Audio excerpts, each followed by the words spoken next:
এ পর্যায়ে আপনাদের সম্মুখে অত্যন্ত গুরুত্বপূর্ণ বক্তব্য পেশ করবেন বিশিষ্ট মিডিয়া ব্যক্তিত্ব, অনলাইন এবং অফলাইনে আলোড়ন সৃষ্টিকারী বক্তা হযরত মাওলানা আবু হাসান রায়্যান সাহেব। হযরতের আলোচ্য বিষয় আহলে হাদিস ও সালাফিদের বইয়ে ইলমি খেয়ানত ও তত্ত্ব বিকৃতি। এ বিষয়ে গুরুত্বপূর্ণ আলোচনা পেশ করবেন হযরতুল আল্লাম হযরত মাওলানা আবু হাসান রায়্যান সাহেব। হযরতকে তার বক্তব্য পেশ করার জন্য বিনীতভাবে অনুরোধ করছি। আসসালামু আলাইকুম ওয়া রাহমাতুল্লাহি ওয়া বারাকাতুহু। আলহামদুলিল্লাহি রাব্বিল আলামিন والصلاة والسلام على سيد الأنبياء والمرسلين وعلى آله وصحبه أجمعين ومن تبعهم بإحسان إلى يوم الدين. أما بعد، فأعوذ بالله من الشيطان الرجيم. بسم الله الرحمن الرحيم. يا أيها الذين آمنوا اتقوا الله وقولوا قولا سديدا يصلح لكم أعمالكم ويغفر لكم ذنوبكم ومن يطع الله ورسوله فقد فاز فوزا عظيما. وقال تعالى: يا أيها الذين آمنوا اتقوا الله وكونوا مع الصادقين.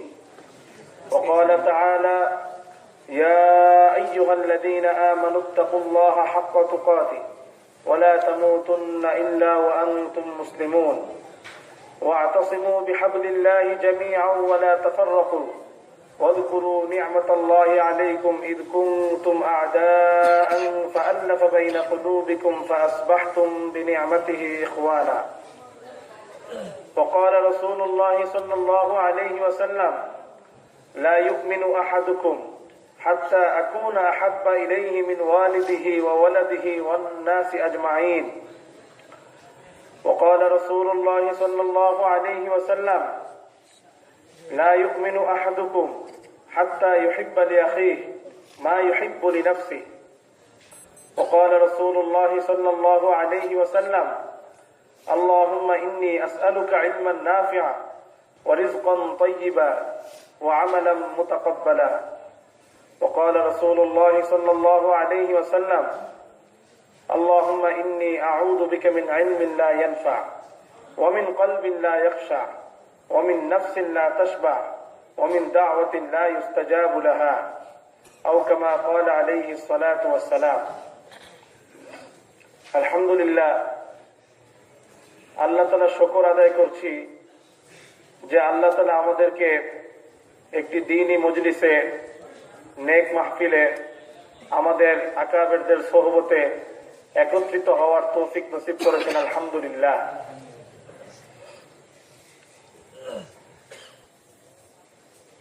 আজ থেকে প্রায় 3 বছর আগে 2013 সালের জানুয়ারি মাসে, জানুয়ারির 2 তারিখে এই সিলেটেই একবার আসা হয়েছিল।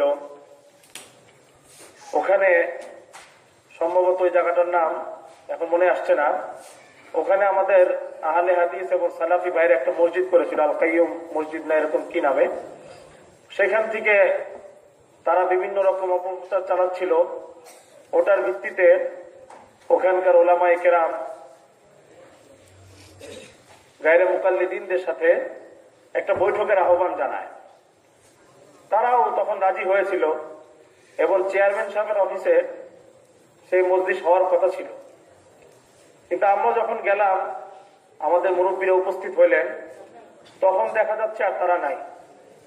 বিভিন্ন রকম অনিরাপত্তার অজুহাত দেখিয়ে তারা আর আসছে না। অথচ ওটা চেয়ারম্যান সাহেবের অফিসে হচ্ছে, পুলিশ সদস্যরা উপস্থিত, তারা আর আসে নাই। তো যাই হোক, আমরা তো ওখান থেকে চলে এসেছিলাম পরে। কিন্তু আফসোসের বিষয়, আমরা যখন ঢাকা গেলাম তখন শুনতে পেলাম যে আমাদের আহলে হাদিস এবং সালাফি ভাইরা ঢাকাতে প্রচার করছে যে সিলেটে একটা বহস হওয়ার কথা ছিল, হানাফিরা আর আসে নাই। তা আমি বিষয়টা শুনে আগে বিশ্বাস করি না যে এরকম ডাহা মিথ্যা কথা কিভাবে বলে। আমি আমার দুইজন ভাইকে পাঠাইলাম বংশালে। ওই মজলিসে আসার কথা ছিল সিলেটের আবু তাহের, আব্দুল সবুর এবং বংশালের ইব্রাহিম মাদানী এবং রাজশাহীর মুজাফফর বিন মসজিদ, তাদের নাম ছিল। তা আমি বংশালে একজনকে পাঠালাম। উনি ওই ইব্রাহিম মাদানী সাহেবের সাথে দেখা করলেন এবং কৌশলে তার কথা রেকর্ড করলেন। তো পরে আমি রেকর্ডটা শুনেছি। রেকর্ডের মধ্যে উনি বলছেন, হ্যাঁ হ্যাঁ, আমাদের তো ওই বংশায় যাওয়ার কথা ছিল, আমরা গিয়েছিলাম, চেয়ারম্যান সাহেবের অফিসে আমরা বসে আছি, হানাফিদের কোনো খবর নাই, তাদের কি কোনো খবর নেই, আমরা বসে আছি। পরে আর তখন তারা আসে না, তো আর কি করা, তা আমরা চলে আসলাম। এভাবে তারা এই জিনিসটাকে প্রচার করছে ঢাকার মধ্যে। আবার ওই রেকর্ডের মধ্যে শোনা যাচ্ছে উনি বলতেছে, আমি 18 বছর ধরে বুখারী শরীফ পড়াই। তা 18 বছর ধরে উনি বুখারী শরীফ পড়ান, আর ওখানে উনি স্পষ্ট বলছেন আমরা এসেছি, ওনারা আসে নাই। তো এরকম তারা যেমন মানুষকে জবানের মাধ্যমে, কথার মাধ্যমে মানুষকে পেরেশান করে, বিভ্রান্ত করে, অনেক সময় তারা বিভিন্ন বই পুস্তকের মাধ্যমে, বিভিন্ন লিফলেটের মাধ্যমে, তাদের বইগুলোর মাধ্যমে উম্মতকে পেরেশান করে। উম্মত সেই সমস্ত বই পড়ে। আমার আফসোস যে আমাদের সাধারণ শিক্ষিত ভাইয়েরা ওই সমস্ত বই পড়ে আগেই সিদ্ধান্ত নিয়ে নেন, হ্যাঁ হ্যাঁ ঠিকই বলছে, আমাদের হুজুররা, আমাদের মুরব্বীরা এতদিন আমাদেরকে ভুল নামাজ শিখাইছেন, গলত নামাজ শিখাইছেন, যেগুলো নামাজ শিখাইছেন এগুলো সব জাল নেওয়ায়, এগুলো সব দুর্বল নেওয়ায়, এই জাতীয় কথাবার্তা আমাদের মুরব্বীদের ব্যাপারে তারা অভিযোগ করতে থাকে। অথচ আমাদের ওই ভাইদের উচিত ছিল, যে সমস্ত সাধারণ শিক্ষিত ভাইয়েরা তাদের কথায় দ্রুত প্রভাবিত হন, তাদের উচিত ছিল এই বিষয়টাকে একটু তাহকিক করা। তারা আমাদেরকে বলে দিল যে আমাদের নামাজ যে সমস্ত রেওয়ায়তে পাওয়া যায় সেগুলো জাল, জয়ীফ, মিথ্যুক রাবি আছে, দুর্বল রাবি আছে, বর্ণনাকারী আছে। কিন্তু আমাদের ওই ভাইরা তাহকিক যাচাই করার প্রয়োজন বোধ করেন, আগেই সিদ্ধান্ত নেন এবং আমাদের আকাবের ওলামায়ে কেরামের ব্যাপারে প্রথমে বদগুমানি করেন, পরবর্তীতে বদজবানি করতে থাকেন, সমালোচনা করতে থাকেন। আজকে আমি সেই ভাইদের প্রতি অনুরোধ করব এবং আমার তালেব ইলম ভাইদের প্রতি অনুরোধ করব যে আমরা দেওবন্দের দিকে মানসুব, আকাবের দেওবন্দের দিকে মানসুব, তাদের আওসাফগুলো আমরা আমাদের মধ্যে আনার চেষ্টা করি। আমাদের আকাবের দেওবন্দ কোন একটা জিনিস পড়লে সাথে সাথে ওনারা ভয় পেয়ে যেতেন না, ওনারা মুরাজাত করতেন, ওনারা খুলে দেখতেন। এইভাবে যদি কাজ করতে থাকে অনেক জিনিস এমনি হল হয়ে যাবে, কিন্তু আমরা করি না, আমরা এই কাজগুলো করি না। মাহাদি হাসান শাহজাহানপুরি রহমতুল্লাহ আলাইহি, ওনার কাছে এক তালেব ইলম এসে বলছে, হুজুর আমাকে কিছু নসিহত করেন। তো উনি নসিহত করছে, লা তা'তামিদ আলা ইহানাতি আহাদি, কারো হাওলার উপরে এতেমাদ করবা না। কেউ একটা হাওলা দিয়ে দিল, অমুক কিতাব এটা আছে, এতেমাদ করবা না, বিশ্বাস করবা না, যাচাই করবা, মুরাজাত করবা।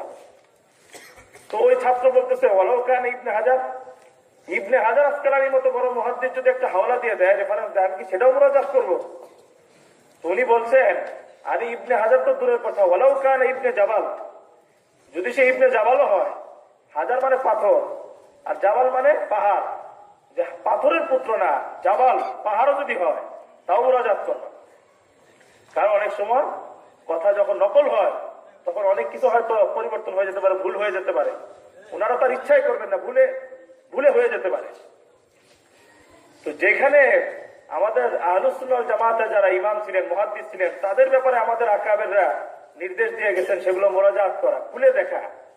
সেখানে যারা মানুষকে পেরেশান করছে, বিভ্রান্ত করছে, তাদের রেফারেন্স দেখে, হাওলা দেখে আগেই এতেমাদ করে ফেলা, বিশ্বাস করে ফেলা যে ওইখানে এই তথ্যটাই আছে।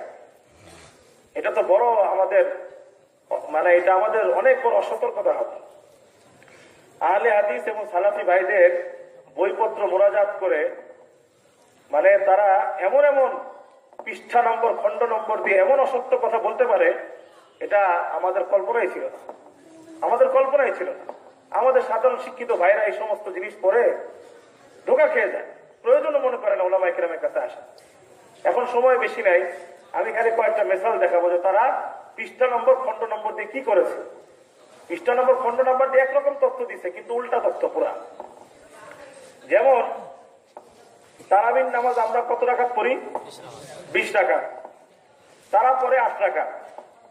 তারা মানুষকে বুঝায় যে 20 রাকাতে যত বর্ণনা আছে, রেওয়ায়াত আছে, এগুলো সব জাল জয়ী, এগুলো সব জাল জয়ী, মৃত্যুক রাবি, দুর্বল রাবিদের দ্বারা এগুলো বর্ণিত হয়ে আসছে, এগুলো মানা যাবে না। তারা হযরত ওমর ইবনে খাত্তাব রাদিয়াল্লাহু তাআলা জামানায় যে 20 রাকাত পড়া হতো এটাকে ইনকার করে, বলে ওগুলো সব জাল জয়ী। আমি দেখাবো আজকে আরো কয়েকটা মাসলায় দেখাবো যে কিভাবে পৃষ্ঠা নম্বর দিয়ে তারা খেয়ানত করে। এই হলো সহিহ বুখারী। এই কিতাবটার নাম তো আমরা শুনেছি না? এই সহিহ বুখারী আগে ইসলামিক ফাউন্ডেশন থেকে অনুবাদ হয়েছিল, ওনারা অনুবাদ করছেন, টিকা লিখছেন ওনারা, তারপর বংশাল থেকে তাওহীদ পাবলিকেশন ওনাদের প্রকাশনী থেকে এলা ছেপেছেন। সম্পাদনা পরিষদে তাদের বড় বড় শায়েখদের নাম, শায়েখ আকরামুজ্জামান, শায়েখ আব্দুর রাজ্জাক বিন ইউসুফ, শায়েখ সাইফুল্লাহ, শায়েখ আমানুল্লাহ, আরো বিভিন্ন শায়েখদের নাম, সবার নাম তো পড়ার সময় নেই। এই বুখারীটা তারা অনুবাদ করে টিকা সংযোজন করে তারা ছেপেছে। তো এটার তারাবির অধ্যায়ে এমন এমন কাজ তারা করছে কল্পনাতীত। 20 রাকাতের একটা রিওয়ায়াত আছে মুসান্নাফ ইবনে আবি শায়বা। ইয়াহইয়া ইবনে সাঈদ আল আনসারী, উনি একজন তাবিঈ ছিলেন। উনি বলছেন যে হযরত ওমর ইবনে খাত্তাব রাদিয়াল্লাহু তাআলার সময়ে 20 রাকাত তারাবির নামাজ পড়া হতো, 20 রাকাত তারাবির নামাজ পড়া হতো। এই হাদিসটা আছে মুসান্নাফ ইবনে আবি শায়বা। হাদিসটা হলো হাদাসানা ওয়াকি আন মালিক ইবনে আনাস আন ইয়াহইয়া ইবনে সাঈদ আন্না ওমর ইবনে খাত্তাব আমারা রাজুলান ইউসাল্লি বি20 রাকাত। এখন তারা বলতেছেন এই যে রিওয়ায়াতে বর্ণনাটা মুসান্নাফ ইবনে আবি শায়বায় আছে 20 রাকাত পড়া, এই বর্ণনাটা জাল। কি বলতেছেন? জাল। কেন জাল? ওনারা বলতেছেন এই যে বর্ণনাকারী সনদের মধ্যে একজন রাবী আছে, নাম হলো ইয়াহইয়া ইবনে সাঈদ আল আনসারী। তো উনি বলতেছেন তাছাড়াই তারা লিখতেছেন তাছাড়া ইয়াহইয়া ইবনে সাঈদকে কেউ কেউ মিথ্যাবাদীও বলেছেন, ইয়াহইয়া ইবনে সাঈদকে কেউ কেউ মিথ্যাবাদীও বলেছেন। যেমন ইমাম আবু হাতেম রহমতুল্লাহ আলাইহি, ইমাম মুসলিমের ওস্তাদ ছিলেন, অনেক বড় মাপের মুহাদ্দিস ছিলেন। যেমন ইমাম আবু হাতেম রহমতুল্লাহ আলাইহি বলেন ইয়াহইয়া ইবনে সাঈদ কর্তৃক বর্ণিত কোনো কথাই সত্য নয়, বরং প্রত্যাখ্যাত, কারণ সে ছিল মিথ্যাবাদী। তো এখানে আবু হাতেম রহমতুল্লাহ আলাইহির নাম দিয়ে তারা বলছে এই সনদের মধ্যে একজন বর্ণনাকারী আছে ইয়াহইয়া ইবনে সাঈদ আল আনসারী, ইনি মিথ্যাবাদী ছিলেন। ইমাম আবু হাতেম রহমতুল্লাহ আলাইহির মতো বড় মুহাদ্দিস তাকে কি বলেছেন? মিথ্যাবাদী বলেছেন। তারপর রেফারেন্স দিয়েছেন জরাহ তাদিল 9ম খণ্ড, তাহজিবুত তাহজিব 6ষ্ঠ খণ্ড। এখন আপনি খণ্ড পৃষ্ঠা নম্বর দেখে তো বলবেন তাহলে তো অবশ্যই এই রিওয়ায়াত জাল। এই রিওয়ায়াত কি? জাল। কারণ ইমাম আবু হাতেমের মতো বড় মুহাদ্দিস ইয়াহইয়া ইবনে সাঈদ আল আনসারীকে মিথ্যাবাদী বলছেন, আর মিথ্যাবাদীর হাদিস জাল। আপনি তো বিশ্বাস করে ফেলবেন। আমি দেখাই আল জারহ ওয়াত তা'দীলের মধ্যে কি আছে। এই হলো আল জারহ ওয়াত তা'দীল, এই হলো আল জারহ ওয়াত তা'দীল। ওই যে আবু হাতেম রহমতুল্লাহ আলাইহি মুহাদ্দিস ছিলেন, ওনার ছেলে ইবনে আবি হাতেম রহমতুল্লাহ আলাইহি উনি এই কিতাবটা লিখছেন আল জারহ ওয়াত তা'দীল, প্রায় 11-12 খণ্ডের কিতাব। ওই আবু হাতেম রহমতুল্লাহ আলাইহি যেমন বড় মুহাদ্দিস ছিল, তার ছেলে ইবনে আবি হাতেম অনেক বড় কি ছিলেন? মুহাদ্দিস ছিলেন। উনি এই কিতাব লিখছেন আল জারহ ওয়াত তা'দীল। তো ওখানে উনি হাওলা দিছে জরাহ তা'দীল 9ম খণ্ডে এই কথা আছে, আবু হাতেম তাকে কি বলছেন? মিথ্যাবাদী বলছেন। এখন দেখেন আল জারহ ওয়াত তা'দীল 9ম খণ্ডে কি আছে। আল জারহ ওয়াত তা'দীল 9ম খণ্ডে আপনি ঢুকেন, 9ম খণ্ডে ইয়াহইয়া ইবনে সাঈদ আল আনসারীর জীবনী আছে, ইয়াহইয়া ইবনে সাঈদ আল আনসারীর জীবনী আছে। সেখানে দেখেন আব্দুর রহমান ইবনে আবি হাতেম উনি বলতেছেন সাআলতু আবি আন ইয়াহইয়া ইবনে সাঈদ আল আনসারী। ইমাম ইবনে আবি হাতেম উনি বলছেন আমি আমার পিতা আবু হাতেম রহমতুল্লাহ আলাইহিকে জিজ্ঞাসা করেছিলাম ইয়াহইয়া ইবনে সাঈদ আল আনসারী সম্পর্কে, যে উনি কেমন, ওনার বর্ণনা কেমন, উনি কি হাদিস বর্ণনার ক্ষেত্রে নির্ভরযোগ্য না অনির্ভরযোগ্য, মিথ্যাবাদী না দুর্বল, জিজ্ঞাসা করেছিলাম। ফাকাল, তা আমার পিতা আবু হাতেম ইয়াহইয়া ইবনে সাঈদ আল আনসারী সম্পর্কে বলেছেন সিকাতুন। কি বলেছেন? সিকাতুন, যে উনি হাদিস বর্ণনার ক্ষেত্রে একজন নির্ভরযোগ্য ব্যক্তি, হাদিস বর্ণনার ক্ষেত্রে একজন নির্ভরযোগ্য ব্যক্তি। ইমাম আবু হাতেম রহমতুল্লাহ আলাইহি তাকে বলছেন হাদিস বর্ণনার ক্ষেত্রে নির্ভরযোগ্য ব্যক্তি। আর ওনারা জরহ ওয়া তা'দীল নবম খণ্ডে খণ্ড পৃষ্ঠা নম্বর দিয়ে লিখে দিলেন ইমাম আবু হাতিম রহমতুল্লাহ আলাইহি তাকে মিথ্যাবাদী বলছেন। তাকে কি বলছেন? মিথ্যাবাদী বলছেন। কত বড় তথ্য বিকৃতি! এটা কি কোনো মুসলমান করতে পারে? রাসূল কারীম সাল্লাল্লাহু আলাইহি ওয়াসাল্লাম মুসনাদ আহমদ হাদিসের মধ্যে আসছে ইউসবাহুল মুমিন আলা কুল্লি শাই ইল্লা আল কাযিব ওয়াল খিয়ানা। মুমিনের মধ্যে সব ধরনের দোষ থাকতে পারে, কিন্তু দুইটা দোষ মুমিনের মধ্যে থাকতে পারেই না। একটা হলো কাযিব, মিথ্যা বলা, ওয়াল খিয়ানা, ধোঁকা দেওয়া। মিথ্যা বলা, ধোঁকা দেওয়া তো মুমিনের মধ্যে থাকতেই পারে না, রাসূল কারীম সাল্লাল্লাহু আলাইহি ওয়াসাল্লাম বলছে। এইখানে পৃষ্ঠা নম্বর দিয়ে, খণ্ড পৃষ্ঠা নম্বর দিয়ে বলে দিচ্ছে আল জারহ ওয়া তা'দীলের নবম খণ্ডের মধ্যে রয়েছে আবু হাতিম রহমতুল্লাহ আলাইহির মতো বড় মুহাদ্দিস ইয়াহইয়া ইবনে সাঈদ আল আনসারীকে মিথ্যাবাদী বলছে। কিন্তু বাস্তবে আল জারহ ওয়া তা'দীল কিতাবের মধ্যে আছে ইয়াহইয়া ইবনে সাঈদ আল আনসারীকে আবু হাতিম কি বলছেন? সেটা হাদিস বর্ণনার ক্ষেত্রে উনি একজন নির্ভরযোগ্য ব্যক্তি ছিলেন। ওনার হাদিস বর্ণনা, উনি যেটা রিওয়ায়াত করেন সেটা সঠিক, সেটা সঠিক। তো একটা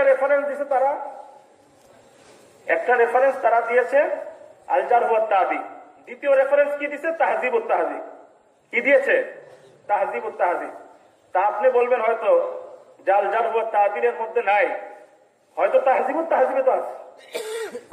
আল জারহ ওয়া তা'দীলে হয়তো নাই, তাহযীবুত তাহযীবে তো থাকবে, সেখানে হয়তো আছে। তা আমি আপনাদের জন্য তাহযীবুত তাহযীব আনছি, যে ওখানে কি আছে। এই হলো তাহযীবুত তাহযীব, হাফিজ ইবনে হাজার আসকালানী রাহিমাহুল্লাহর কিতাব তাহযীবুত তাহযীব। এখানে আপনি যান, ইয়াহইয়া ইবনে সাঈদ আল আনসারীর জীবনী আছে, পড়েন। সেখানে আছে দেখেন, ওয়াকাল আহমদ ইবনে হাম্বল ওয়া ইয়াহইয়া ইবনে মাঈন ওয়া আবু হাতিম ওয়া আবু যুরআ। এই ইয়াহইয়া ইবনে সাঈদ আল আনসারী সম্পর্কে ইমাম আহমদ ইবনে হাম্বল, ইমাম ইয়াহইয়া ইবনে মাঈন, ইমাম আবু হাতিম এবং ইমাম আবু যুরআ, কয়জনের নাম আসলো? ইমাম আহমদ ইবনে হাম্বল, ইয়াহইয়া ইবনে মাঈন, আবু হাতিম, আবু যুরআ কি বলেছেন? সিকাতুন। কি বলছেন? সিকা, যে উনি হাদিস বর্ণনার ক্ষেত্রে একজন নির্ভরযোগ্য ব্যক্তি, বিশ্বস্ত ব্যক্তি, বিশ্বস্ত ব্যক্তি, নির্ভরযোগ্য ব্যক্তি। তো তাহযীবুত তাহযীব, জারহ ওয়া তা'দীলের রেফারেন্স দিয়ে, খণ্ড নাম্বার, পৃষ্ঠা নম্বর দিয়ে আবু হাতিম রহমতুল্লাহ আলাইহির নামে চালিয়ে দিলেন যে আবু হাতিম ইয়াহইয়া ইবনে সাঈদ আল আনসারীকে কি বলছেন? মিথ্যাবাদী বলেছেন।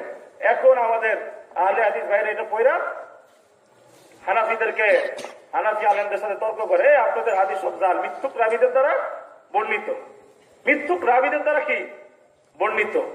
এখন এটা কি মিথ্যুক রাবী না সেকা রাবী? নির্ভরযোগ্য রাবী। আবু হাতিম তাকে সেকা বলছে, কিন্তু সে কৌশলে বলে দিবে মিথ্যাবাদী। এই জন্য আমাদেরকে সতর্ক থাকতে হবে। আরেকটা মজার জিনিস শুনেন, বুখারী শরীফের মধ্যে কি জাল হাদিস আছে? মিথ্যাবাদীর হাদিসকে কি বলে? জাল হাদিস বলে না? জাল হাদিস বলে। তো এই রাবী ইয়াহইয়া ইবনে সাঈদ আল আনসারী যদি মিথ্যাবাদী হইতো, বুখারী শরীফে কি তার রিওয়ায়াত থাকতো? হ্যাঁ, থাকার কথা। তো তারা বানিয়ে দিচ্ছে মিথ্যাবাদী। যদি একে আপনি মিথ্যাবাদী ধরেন, তাহলে বুখারী শরীফের কত হাদিস যে জাল হয়ে যাবে আপনি কল্পনা করতে পারবেন। কত হাদিস না, বুখারী শরীফের প্রথম হাদিসটা জাল হয়ে যাবে, বুখারী শরীফের প্রথম হাদিস জাল হয়ে যাবে। বুখারী শরীফের প্রথম হাদিস কি? ইন্নামাল আমালু বিন্নিয়াত। এই হাদিসের সনদ কি? ইমাম বুখারী কার থেকে হাদিস রিওয়ায়াত করছেন? সনদ শুনেন।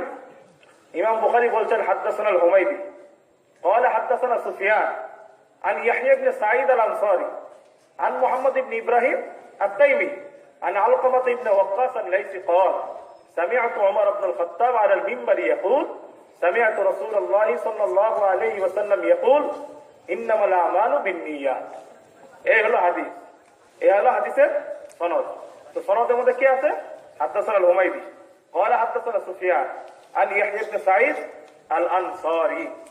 ইয়াহইয়া ইবনে সাঈদ আল আনসারী বুখারী শরীফের প্রথম হাদিসের রাবী। উনি যদি মিথ্যাবাদী হয়, তাহলে তো বুখারী শরীফের প্রথম হাদিসে জাল হয়ে গেল, বুখারী শরীফের প্রথম হাদিসে জাল হয়ে গেল। কথাটা বুঝতে পেরেছেন? মনে বুঝেন নাই? কথাটা মনে কঠিন হয়ে গেল না? আবু হাতিম রহমতুল্লাহ আলাইহির নামে তারা চালিয়ে দিছে, তাকে মিথ্যাবাদী বলছে। আবু হাতিম ইয়াহইয়া ইবনে সাঈদ আল আনসারীকে মিথ্যাবাদী বলছে। বাস্তবে আসলে ওনাকে আবু হাতিম রহমতুল্লাহ আলাইহি কি বলছেন? সেকা রাবী বলছে। এই কাজগুলো তারা জায়গায় জায়গায় করে, জায়গায় জায়গায় এই কাজগুলো করে। এই যেমন আরেকটা বই আমার সামনে আপনারা দেখতেছেন, তারাবির রাকাত সংখ্যা একটি তাত্ত্বিক বিশ্লেষণ, লিখছে ওই যে মুজফফর বিন মহসিন। মুজফফর বিন মহসিন এই বইটার মধ্যে একই কাজ করছেন উনি। 8 রাকাতের কে সাবেত করছেন, আর 20 রাকাতে যত হাদিস আছে সব জাল জয়ীফ, সব কি জাল জয়ীফ। আমি দেখাই উনি কি করছে। এই বইয়ের 40 নম্বর পৃষ্ঠাতে যান, এই দেখেন 40 নম্বর পৃষ্ঠাতে যান, এখানে রেওয়ায়েত আছে, 20 রাকাতের একটা রেওয়ায়েত আছে। নাফি ইবনে ওমর বলেন, ইবনে আবি মুলাইকা রমজান মাসে আমাদের সাথে 20 রাকাত সালাত আদায় করতেন। ইবনে আবি মুলাইকা একজন তাবিঈ ছিলেন। তো ওনার ব্যাপারে নাফি ইবনে ওমর বলছেন উনি কত রাকাত তারাবির নামাজ পড়তেন? 20 রাকাত তারাবির নামাজ পড়তেন। এখন দেখেন উনি লিখতেছেন তাহকিক, বর্ণনাটি জাল, বর্ণনাটি জাল। উনি বলতেছেন কেন জাল? কয়েকজন ইমামের নাম নিয়ে আসছে, তো আমি বলি এক এক করে। উনি বলছেন ইবনে হাজার আসকালানি, নাম শুনছেন না? ইবনে হাজার আসকালানি তাকে জয়ীফ বলেছেন। ইবনে হাজার আসকালানি ইবনে আবি মুলাইকাকে কি বলছে? জয়ীফ বলছে, দুর্বল। নিচে রেফারেন্স দিচ্ছে তাকরিবুত তাহযিব, তাকরিবুত তাহযিব পৃষ্ঠা 337, পৃষ্ঠা 337। এখন আমি তো যদি মুরাজাত না করি তাহলে তো আমি মনে করবো ও পৃষ্ঠা নম্বর যেহেতু দিয়ে দিছে তাহলে তো আসলে ইবনে হাজার আসকালানি তাকে কি বলছে? জয়ীফ বলছে, দুর্বল বলছে। কিন্তু বাস্তবে আসলে তাকরিবুত তাহযিবে কি আছে জানেন? এই দেখেন এলো ইবনে হাজার আসকালানি তাকরিবুত তাহযিব। তাকরিবুত তাহযিব খুলেন আপনি, এই দেখেন তাকরিবুত তাহযিবের মধ্যে এই ইবনে আবি মুলাইকা সম্পর্কে হাফিজ ইবনে হাজার আসকালানি রাহিমাহুল্লাহ কি বলছেন? আব্দুল্লাহ ইবনে উবাইদুল্লাহ ইবনে আব্দুল্লাহ ইবনে আবি মুলাইকা উনি কি আদরাকা সালাসিনা মিনাস সাহাবা, উনি 30 জন সাহাবীর সাক্ষাৎ পাইছেন। কতজন সাহাবী? 30 জন সাহাবীর সাক্ষাৎ পাইছে। আর হাদিস বর্ণনার ক্ষেত্রে কি অবস্থা ছিল? জয়ীফ লেখা দিছে তো জয়ীফ। দেখেন কি বলছে, হাদিস বর্ণনার ক্ষেত্রে ছিলেন সিকাতুন। কি ছিলেন? হাদিস বর্ণনার ক্ষেত্রে ইবনে হাজার আসকালানি বলতেছেন উনি সিকা, নির্ভরযোগ্য ব্যক্তি, নির্ভরযোগ্য রাবী। তাকরিবুত তাহযিবের মধ্যে হাফিজ ইবনে হাজার আসকালানি ইবনে আবি মুলাইকাকে বলতেছেন সিকাতুন, নির্ভরযোগ্য রাবী। আর মুজফফর বিন মহসিন আমাদের দেশের একজন বিশিষ্ট গায়রে মুকাল্লিদ আলেম, উনি বলতেছেন যে ইবনে হাজার আসকালানি তাকে তাকরিবুত তাহযিবের মধ্যে কি বলছেন? জয়ীফ বলেছেন। কি বলেছেন? জয়ীফ বলেছেন। এরকম জায়গায় জায়গায় তারা এই কাজগুলো করে থাকেন, এই ব্যাপার আমাদেরকে সতর্ক হইতে হবে। আরো অনেক মেসাল দেখানো যায়, তো সময় নেই, আমি আরেকটা মেসাল দেখাই। আচ্ছা, আমরা নামাজে কি করি? হাত কয়বার উঠাই? একবার উঠাই না? তারা তো বারবার উঠায় নাকি? তা আমরা নামাজে রফিয়াদাইন করি, হাত উঠাই খালি তাকবীরে উলার সময়, তাকবীরে তাহরিমার সময়। আর তার নামাজে তারা হাত তুলে বারবার। এখন তারা চিন্তা করলো যে হানাফিদেরকে তো রফিয়াদাইনের হাদিস শুনায়া কাবু করা যাবে না, এখন তাদেরকে কাবু করাইতে হবে তাদের ইমামের কথা দিয়ে, তাদের ইমামের কথা দিয়ে। যদি আবু হানিফার নামে একটা লাগাই দেওয়া যায়, আবু হানিফার একটা বর্ণনা এরকম পাওয়া যায় যে আবু হানিফাই বলছে যে তোমরা নামাজে বারবার রফিয়াদাইন করবা, তাহলে আর হানাফিরা কই যাইব? হানাফিরা তাহলে কই পালাবে? হানাফিরা তাহলে কি কোথায় পালাবে? তখন আর হানাফি আলেমরা কি জবাব দিবে? এই দেখেন একটা বই, মাসনুন সালাত ও দোয়া শিক্ষা, লিখছে আবু আব্দুল্লাহ মোহাম্মদ শহীদুল্লাহ খান মাদানী। তার অনেক পরিচয় আছে। একটা পরিচয় হলো পিস টিভির আলোচক, পিস টিভির আলোচক, আর বাকি পরিচয় বললাম। এই বইয়ে আপনার রফিয়াদাইনের বহস খুলেন 79 নম্বর পৃষ্ঠায়, 79 নম্বর পৃষ্ঠায় উনি দেখেন কি করছে। উনি বলতেছে লক্ষণীয় যে হানাফি মাযহাবের বিশিষ্ট মুহাদ্দিস আল্লামা আইনি হানাফি রুকুতে যাওয়ার আগে, কিসে যাওয়ার আগে? রুকুতে যাওয়ার আগে 2 হাত তোলার ব্যাপারে ইমাম আবু হানিফা সম্পর্কে লিখেছেন যে ইমাম আবু হানিফা হতে বর্ণিত যে রুকুতে যাওয়ার সময় রফুল ইয়াদাইন ত্যাগ করলে গুনাহ হবে। কি হবে? গুনাহ হবে। মানে আবু হানিফাই বলছে কেউ যদি রুকুতে যাওয়ার সময় রফ ইয়াদাইন না করে, হাত না তোলে, তাহলে সে কি হবে? গুনাহগার হবে। এখন আপনারা কই পালাবে? এখন আলী হাদিস এসে যদি ধরে যে তোমাদের ইমামই তো বলছে রফিয়াদেন বারবার না করলে কি হবে, রুকুতে যাওয়ার সময় রফিয়াদেন না করলে গুনাহগার হবে। তখন তো আমি খামোশ হয়ে যাবো, তাই তো তাহলে এখন কি করা? তো উনি নিচে রেফারেন্স দিচ্ছে ওমদাতুল কারি। কি রেফারেন্স দিচ্ছেন? ওমদাতুল কারি, হানাফিদের কিতাব। কিন্তু ওমদাতুল কারি লিখছেন, এটা বুখারীর শরহ, লিখছেন বদরুদ্দিন আইনি। উনি হানাফি ছিলেন, উনি বুখারী শরীফের ব্যাখ্যা গ্রন্থ লিখছেন ওমদাতুল কারি, একদম খণ্ড 5 নম্বর খণ্ড 272 নম্বর পৃষ্ঠা। এখন আপনাকে বলবেন তাহলে তো শেষ। হানাফিদের কিতাব থেকেই উনি দেখাই দিচ্ছেন যে ইমাম আবু হানিফাই বলছে রুকুতে যাওয়ার সময় রফুল ইয়াদাইন না করলে, হাত না তুললে গুনাহগার হবে। আমি আপনাদের জন্য এই হলো ওমদাতুল কারি, এই হলো ওমদাতুল কারি শরহ সহিহুল বুখারী, বদরুদ্দিন আইনি রাহিমাহুল্লাহ লেখা। আপনি রফুল ইয়াদাইনের বহসে যান, দেখেন কি আছে রফুল ইয়াদাইনের বহস। উনি বলতেছেন, বদরুদ্দিন আইনি বলতেছেন, ওয়াহুকি আন দাউদ ইজাবুহু ফি তাকবীরাতিল ইহরাম। ইমাম দাউদ রাহমাতুল্লাহ আলাইহি বলছেন তাকবীরে তাহরিমার সময় রফুল ইয়াদাইন করা, তাকবীরে তাহরিমার সময় রফুল ইয়াদাইন করা, হাত তোলা ওয়াজিব। কি বলছেন? ওয়াজিব। ওয়াবিহি ক্বালা ইবনু সাইয়ার মিন আসহাবিনা। ইবনু সাইয়ার উনি আমাদের মাযহাবের একজন ব্যক্তি, উনিও বলেছেন হ্যাঁ রফুল ইয়াদাইন তাকবীরে তাহরিমার সময় রফুল ইয়াদাইন করা কি ওয়াজিব। ওয়াহুকি আন বাদিল মালিকিয়া। অনুরূপ ভাবে কোন কোন মালিকি আলেমের থেকেও, মালিকি মাযহাবের আলেম থেকেও এরকমই বর্ণিত হয়েছে যে তাকবীরে তাহরিমার সময় হাত তোলা রফুল ইয়াদাইন করা কি ওয়াজিব। ওয়াহুকি আন আবি হানিফা। আর আবু হানিফা থেকে বর্ণিত আছে মা ইয়াক্তাদিল ইসমা বিতারকিহি, যে কেউ যদি তাকবীরে তাহরিমার সময় রফুল ইয়াদাইন না করলে, হাত না তুলে, তাহলে সে গুনাহগার হবে। তাহলে সে কি হবে? গুনাহগার হবে। তো এখানে কথা চলতেছে তাকবীরে তাহরিমার সময় রফুল ইয়াদাইন না করলে কি হবে? হাত না তুললে গুনাহগার হবে। আবু হানিফা এটা বলছে। আর উনি তরজমার মধ্যে লিখে দিয়েছেন রুকুতে যাওয়ার আগে 2 হাত তোলার ব্যাপারে আবু হানিফা বলছেন যে রফুল ইয়াদাইন করবে না সে গুনাহগার হবে। সে কি হবে? গুনাহগার হবে। এই হলো তাদের খেয়ানতের অবস্থা। এরপর দেখেন উনি কি লিখতেছেন, অতএব প্রতিটি মুসলিমের আল্লাহকে ভয় করে গোরামি ও মিথ্যার আশ্রয় বাদ দিয়ে সহিহ হাদিসের উপর কি আমল করা উচিত। আল্লাহ তৌফিক দান করুন, আমিন। এই ওয়াজটা কি হানাফিদের করা উচিত না ওনার নিজেরই করা উচিত? ওনার নিজেরই করা উচিত। নিজেই মিথ্যা কথা লিখতেছে, আবার নিজেই বলতেছে মিথ্যার আশ্রয় বাদ দিয়ে কি সহিহ হাদিসের উপর আমল করা উচিত, সহিহ হাদিসের উপরে আমল করা উচিত। এই হলো আমাদের পৃথিবীর একজন সম্মানিত আলোচক, বংশাল মাদ্রাসার প্রিন্সিপাল শহীদুল্লাহ খান মাদানী সাহেবের একটা খেয়াল প্রশ্ন দিয়ে দেন বিষয়। এরকম তারা জায়গায় জায়গায় করে। এখন সময় নেই, কিছু বললাম, আরেকটা কথা বলে শেষ করে দিচ্ছি। আচ্ছা, আরেকটা কথা বলে কথা শেষ করে দিচ্ছি। আমাদের গায়ের মুকাল্লিদ ভাইরা অনেক ধরনের প্রোপাগান্ডা করে। এই যেমন একটা দেখালাম, এটা জাল, এটা জয়, অমুক রাবি আছে, কাজা, মিথ্যু। তা আমাদেরকে কি হতে হবে? সতর্ক হতে হবে। শুনলে ভয় পাওয়া যাবে না, তাহকিক করতে হবে। ওকে আমি ধরবো যে তুমি মিথ্যা কথা বলতেছো, তুমি মিথ্যা কথা বলতেছো। উল্টা আমি তাকে ধরবো না করে আমি উল্টা ভয় পেয়ে যাই, মানুষকে পেরেশান করে আমি ভয় পেয়ে যাই। আরেকটা কথা, ওনারা আরেকটা প্রোপাগান্ডা করেন, এই যে 4 মাযহাব, এই 4 মাযহাব, এই যে 4 মাযহাবে দেখা যায় এক একটা মাসলায় এক এক মাযহাবে এক এক রকম ফতোয়া। কিছু কিছু মাসলা কোন মাযহাবে রফুল ইয়াদাইন করতে হবে, কোন মাযহাবে রফুল ইয়াদাইন করা যাবে না, কোন মাযহাবে এরকম, কোন মাযহাবে কি আরেক রকম। এক এক মাযহাবের এক এক রকম নামাজ। তো নামাজ আল্লাহ হলো একজন, রসুল হলো কি একজন, কাবা হলো একটা। তো নামাজ এত কেন হবে?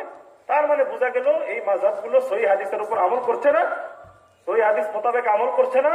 সুতরাং এই মাযহাবগুলো বাতিল, ভুয়া। এই মাযহাব যারা অনুসরণ করছে তারা ভুলের মধ্যে আছে। বলে কি বলে না? বলে। অথচ এটা আপনি শুনলে তো আরে কত সুন্দর কথা, তাই তো দেখি সুন্দর কথা না ভুল কথা?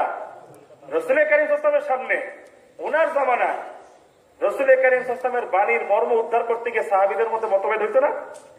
হয়েছে কি হয় নাই? রাসূল কারীম সাল্লাল্লাহু আলাইহি ওয়াসাল্লাম এই মতভেদের জন্য ওনার আদর্শ কি শিখিয়েছেন? বুখারী শরীফের 4119 নম্বর হাদিস, লাম ইউআন্নিফ। উনি কোন পক্ষকে তিরস্কার করেননি, কারণ ওনার বাণীর মর্ম উদ্ধার করতে গিয়ে, ওনার বাণীর মর্ম বুঝতে গিয়ে যদি কোন জায়গায় মতভেদ হয়ে যায়, এটা দর্শনীয় না। এই জন্য রাসূল কারীম সাল্লাল্লাহু আলাইহি ওয়াসাল্লাম উম্মতকে কোন রকম কি করেন না, এই ক্ষেত্রে দোষারোপ করেননি। আর এই ধরনের মতভেদ হবেই। যারা বলে এই ধরনের মতভেদ হওয়া মানে মাযহাব ঠিক নাই, সহিহ হাদিসের উপর আমল হচ্ছে না, তাদের মধ্যে কত মাযহাব। আমি একটা দেখাই মিসাল। এই দেখেন একটা বই, প্রচলিত ভুল বনাম রাসূলের সালাত আদায়ের পদ্ধতি। বইটি লিখছে মুরাদ বিন আমজাদ, তাওহীদ পাবলিকেশনস থেকে ছাপা। এই বইয়ের ভূমিকার মধ্যে উনি লিখছেন, অতএব প্রমাণিত হলো আল্লাহর নির্দেশিত নিয়ম পদ্ধতিতে বৈপরীত্য বা কোনো ভিন্নতা থাকতে পারে না, যা আমরা মাযহাবের নামে চলমান ভুল পদ্ধতির সালাতে দেখতে পাচ্ছি। কি বলছে? কোনো ভিন্নতা থাকতে পারবে না, যা আমরা মাযহাবের নামে চলমান ভুল পদ্ধতির সালাতে দেখতে পাচ্ছি। তার মানে এই মাযহাবের কারণে ভিন্নতা আসছে। মাযহাব যদি না হবে, সবাই কোরআন আর সহিহ হাদিস মানত, তাহলে নামাজের মধ্যে আর ভিন্নতা থাকতো না।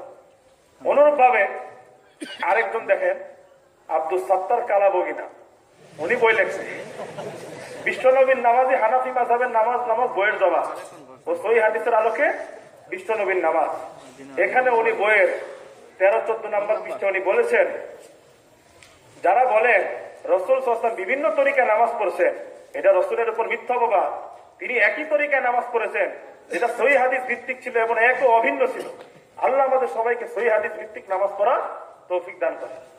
তো তারা বলতেছে কি, সহিহ হাদিস ভিত্তিক নামাজ হবে এক ও অভিন্ন, বৈপরীত্য থাকতে পারবে না। আমি একটা মেসেজ দেখে শেষ করে দিচ্ছি। এই দেখেন 45 নম্বর পৃষ্ঠায়, এই বই 45 নম্বর পৃষ্ঠায় কালাবগি সাহেব লিখতেছে, কালাবগি সাহেব লিখতেছেন, যারা বলে বিসমিল্লাহ জোরে পড়ার কোনো দলিল নেই, তাদের দৃষ্টি আকর্ষণ করছি। মানে নামাজের মধ্যে বিসমিল্লাহ কি বলতে হবে? জোরে পড়তে হবে। এটা হলো কালাবগি সাহেবের মাযহাব। উনি বলতেছেন, যারা বলে বিসমিল্লাহ জোরে পড়ার কোনো দলিল নেই, তাদের দৃষ্টি আকর্ষণ করছি। অনেকগুলো রিওয়ায়াত আছে। আরেকটা রিওয়ায়াত আছে, একদা মুয়াবিয়া রাদিয়াল্লাহু তাআলা মদিনা নামাজ আদায় করতে গিয়ে বিসমিল্লাহ জোরে না পড়ায়, মুয়াবিয়া জোরে বিসমিল্লাহ পড়ে নাই। উপস্থিত সাহাবা বিন্দু উক্ত কাজের বিরুদ্ধে জোরে পড়ার পক্ষে সাক্ষ্য প্রদান করলেন, ফলে তিনি নামাজ আবার পুনরায় বিসমিল্লাহ সহ আদায় করলেন। তার মানে বিসমিল্লাহ জোরে পড়ে নাই, এজন্য মুয়াবিয়ার নামাজ আবার দোহরাইতে কি সাহাবায়ে বাধ্য করছে। তার মানে ওনার মাযহাব হলো বিসমিল্লাহ জোরে পড়তে হবে। এখন দেখেন প্রচলিত ভুল বনাম রাসূলের সালাতের মধ্যে কি আছে। 16 নম্বর পৃষ্ঠায় যান, 16 নম্বর পৃষ্ঠায় দেখতে দেখবেন প্রচলিত ভুল। হাদিস সমানে হানাফিদের নামাজ ভুল আর অন্যটা ঠিক। আচ্ছা দেখেন, এখন ধরা কে খাইল। প্রচলিত ভুল, আমাদের সমাজে তথাকথিত কিছু সংখ্যক নামধারী আহলে হাদিসকে, কিছু সংখ্যক কে বলতেছে, কোন হানাফি না গায়রে মুকাল্লিদ, কিছু সংখ্যক নামধারী আহলে হাদিসকে বিসমিল্লাহকে সূরা ফাতিহার অংশ হওয়ার পক্ষে সৌদি আরবের কোরআনের নাম্বারকে দলিল হিসাবে উপস্থাপন করতে দেখা যায়। অনুরূপ জেহেরি অর্থাৎ সশব্দে পড়া সালাতে বিসমিল্লাহ উচ্চ স্বরে পড়ে এবং এর পক্ষে কিছু দুর্বল হাদিস দ্বারা দলিল পেশ করে, অথচ এর নির্ভরযোগ্য কোনোই ভিত্তি নেই। তোমাদের নামাজ তো ভাই একরকম হওয়ার কথা ছিল। এখন একজন বলতেছে বিসমিল্লাহ জোরে পড়তেই হবে না, নামাজই হবে না। আর আরেকজন বলতেছে বিসমিল্লাহ জোরে বলার কোনো দলিলই নাই, সব দুর্বল, সব কি দুর্বল। তো এই ভিন্নতা কেন হলো? তোমরা দুজনে তো বইয়ের শুরুতে ওয়াজ করে আসছো, নামাজ হবে কি সহিহ হাদিস ভিত্তিক এক ও অভিন্ন। এই মাযহাবের কারণে এত ভিন্নতা আসছে। তোমাদের মধ্যে ভিন্নতা কেন আসলো? এই ভিন্নতাগুলো যদি আপনারা দেখেন, তাহলে আপনারাই বুঝবেন যে মাযহাবের মধ্যে ইখতিলাফ মতভেদ কেন হইলো। আপনারা তখন তাদেরকে বলবেন যে আপনার এই কথা তো বাস্তবসম্মত কথা না, সঠিক কথা না। এরপরও প্রমাণ আপনাদের মধ্যে কত মতভেদ, আপনাদের মধ্যে কত মতভেদ, কিন্তু আমরা বলতে পারি না। উল্টা তাই আমরা চিন্তা করি, তাই তো নামাজটা একরকম হবে, তো ভিন্ন হইলো কেন? তার মানে মাযহাবগুলো আসলেই খারাপ। সহিহ হাদিস মানে, তো সহিহ হাদিস মাননেওয়ালাদের কত ইখতিলাফ। আরো যদি দেখতে যান আমার এই বই, আহলে হাদিস ও সালাফি আলেমদের ইখতিলাফ, আহলে হাদিস ও সালাফি আলেম। আমি তো একটা উদাহরণ দেখাইলাম, আরো মজার মজার বহুত উদাহরণ পাবে ওখানে পাওয়া যেতেছে। যদি মন চায় কিনা নিয়ে যায়। ওয়া আখিরু দাওয়ানা আলহামদুলিল্লাহি রাব্বিল আলামিন।